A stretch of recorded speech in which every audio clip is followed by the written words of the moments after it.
नमस्कार दोस्तों, निशूस कास्ट में आप लोगों का स्वागत है। और सबसे पहले आप लोगों को होली की शुभकामनाएं।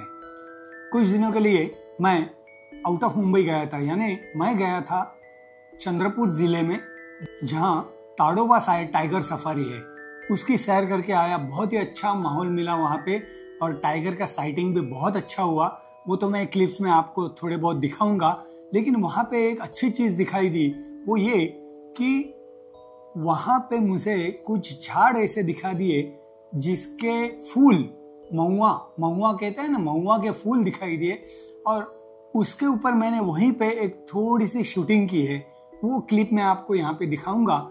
और दूसरी एक बात मैं कहना चाहता हूँ, वो भी मैं आपको बताऊंगा, वो ये कि होली आई है और उसके अगले दिन हम लोग रंगों से होली खेलते हैं, यानी रंग गुलाल सब हमारे ऊपर लगाते हैं। और उसी टाइम पे हम एक दूसरी चीज करते हैं, वो ये होली की खुशी में हम लोग बहुत बार भांग पीते हैं। जी हाँ, और कई लोग भांग के साथ कई बार शराब भी पीते हैं। और ये चीज जो है वो कैसे हानिकारक है, यह आज मैं आपको बताने वाला हूं। भांग और शराब कभी भी साथ में मत लीजिए। उसका रीजन ये है कि हमेशा शराब जो है वो लीवर में मेटाबॉलाइज होने के लिए काफी समय लगता है, और उसका समय है 1 आउंस 1 घंटे में मेटाबॉलाइज होती है, यानी उसका स्पीड थोड़ा कम रहता है।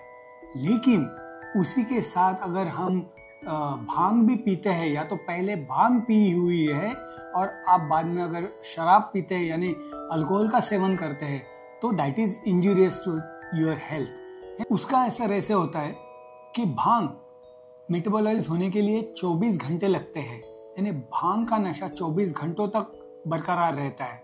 और उस समय अगर हम शराब का सेवन करते हैं तो दोनों का कॉम्बिनेशन इस तरह बुरा असर करता है अपने शरीर पे कि हमें अगर शराब ज्यादा हो जाएगी, या तो दोनों की कॉम्बिनेशन की वजह से हमें इतना सर दर्द होने लगता है, इतना सर भारी हो जाता है, या तो हमें चक्कर करने लगता है कि अगर हमें शराब ज्यादा होने से अगर वोमिट करके उसको क्लियर भी करना है तो दैट इज नॉट पॉसिबल, क्योंकि भांग का असर हमें ऑलरेडी अपने ब्रेन पे शुरुआत हो जाती है। और उसी की वजह से हम लोग अगर वोमिटिंग करके उसको शराब को क्लियर करना चाहें तो भी हम लोग कर नहीं पाते हैं। और नॉर्मली भांग ये मिल्क में ली जाती है, तो lactic is always enters first in our blood, और लैक्टिक जो ब्लड में जाता है तो भांग असर करना शुरू कर देती है।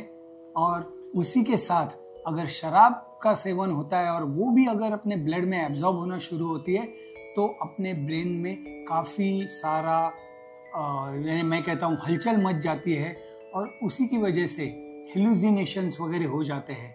तो हमें ये ख्याल रखना चाहिए कि शराब के साथ भांग, या तो भांग पीने के बाद शराब कभी नहीं पीनी चाहिए। और होली आई है, इसीलिए मैं आपको पहले ही सतर्क करना चाहता हूँ आज के ही दिन, ताकि कल अगर आप धुलेटी यानी हम लोग धुलवड़ कहते हैं, रंगों की बौछार करते हैं, और उस समय अगर हम दोनों का सेवन साथ में करते हैं तो that is very dangerous to your health. और ऐसा कॉम्बिनेशन करने की वजह से न्यूरोमस्कुलर कोऑर्डिनेशन बिगड़ सकता है, पॉइजनिंग भी हो सकता है। भांग यानी इंग्लिश में जिसे कैनेबिस कहते हैं, उसके पत्ते या तो फल रहते हैं, उसको पीस कर एक चटनी बनाई जाती है, एक चटनी बनाई जाती है, और उसको अगर दूध में मिला के पिए तो उसे हम भांग का सेवन कहते हैं। वो कभी मत कीजिए। तो या तो आप भांग पी के होली मनाइए, या तो सिर्फ शराब पी के यानी अल्कोहल का सेवन करके आप होली मनाइए।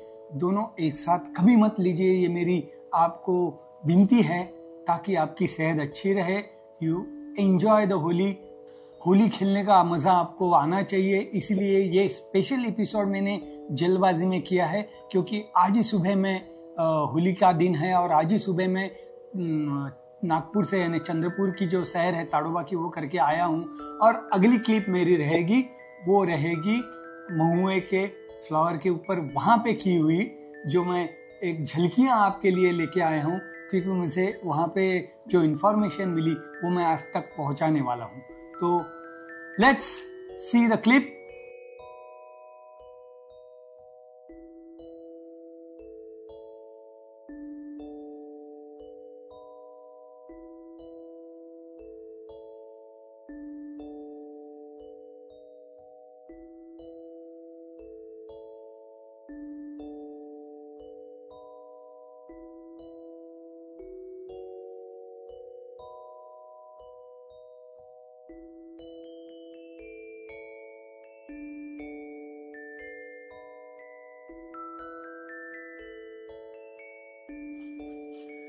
नमस्कार दोस्तों, निशूज कास्ट के लिए मुझे एक अलग सी क्लिप मिली तो मैंने सोचा आज इसको आप तक पहुंचा ही दूं।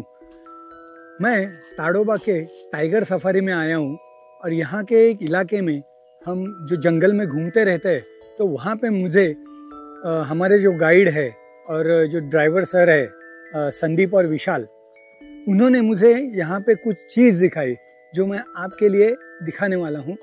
ये है महुआ के फूल। आप जानते हैं महुआ की देसी शराब जो बनती है वो इस फूलों से बनती है।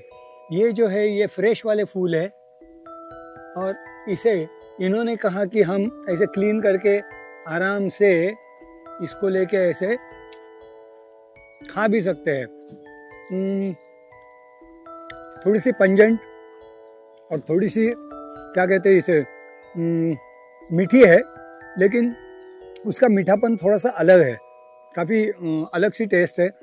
और इसको एक मटके में फर्मेंट करके उसमें पानी डाल के उसमें भिगोते हैं और 8-10 दिन रखने के बाद इसको डिस्टिल करते हैं।